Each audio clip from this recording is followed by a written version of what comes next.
हमारा अगला वर्ड है मैलकंटेंट। तो मालकंटेंट का मतलब क्या होता है?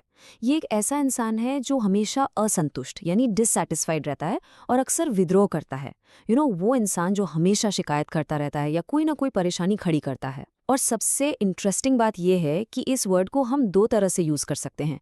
एक नाउन की तरह यानी किसी इंसान के लिए, और एक एडजेक्टिव की तरह यानी उसके एटीट्यूड को डिस्क्राइब करने के लिए। चलिए देखते हैं कैसे। इसको एक एग्जाम्पल से आसानी से समझते हैं। The manager identified the malcontent who was spreading rumors and lowering team morale। तो इस सेंटेंस का सीधा सा मतलब है कि मैनेजर ने उस व्यक्ति को पहचान लिया जो हमेशा नाखुश रहता था, अफवाहें फैला रहा था और पूरी टीम का मोरल डाउन कर रहा था। यहाँ पर malcontent उस एक एम्प्लॉय के लिए यूज किया गया। अच्छा, एक और एग्जाम्पल देखते हैं, थोड़ा अलग सा। A small group of malcontents gathered to protest the new company policy। अब यहाँ देखिए, malcontent नहीं malcontents हैं, यानी एक से ज्यादा लोग। तो इसका मतलब हुआ कि कुछ नाखुश लोगों का एक ग्रुप कंपनी की जो नई पॉलिसी आई थी उसके खिलाफ प्रोटेस्ट करने के लिए इकट्ठा हो गया। तो आप समझ गए ना, ये वर्ड एक ग्रुप के लिए भी यूज हो सकता है। याद है मैंने शुरू में बताया था कि ये वर्ड एडजेक्टिव की तरह भी यूज होता है। ये रहा एग्जाम्पल।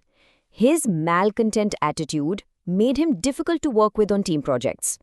इसका मतलब है कि उसका जो असंतुष्ट, हमेशा शिकायत करने वाला एटीट्यूड था ना, उसकी वजह से टीम प्रोजेक्ट्स में उसके साथ काम करना बहुत मुश्किल हो जाता था।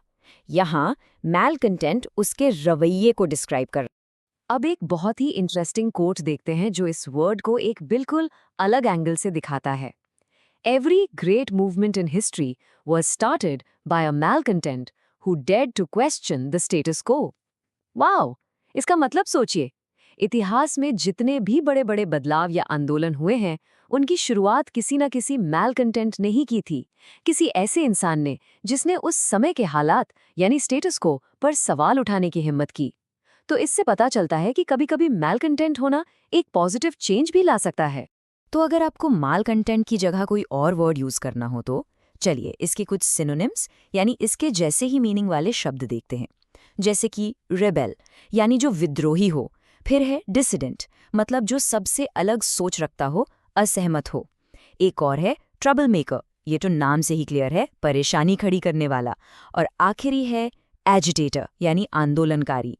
ये सारे वर्ड्स मालकंटेंट जैसा ही फील देते। और अब आते हैं इसके ऑपोजिट्स पर, यानी इसके विलोम शब्द, एंटोनिम्स। पहला है फॉलोअर, जो बस फॉलो करता है। फिर है लॉयलिस्ट, जो हमेशा निष्ठावान या वफादार रहता है। उसके बाद है सपोर्टर, यानी समर्थक। और आखिरी है कंटेंटेड, यानी एक ऐसा इंसान जो संतुष्ट है, खुश है। तो बिल्कुल ऑपोजिट हो गया ना। एक तरफ है असंतुष्ट मैलकंटेंट और दूसरी तरफ है संतुष्ट सपोर्टर या लॉयलिस्ट। बस आज के लिए इतना ही, मिलते हैं नेक्स्ट वीडियो में। Happy learning, bye bye.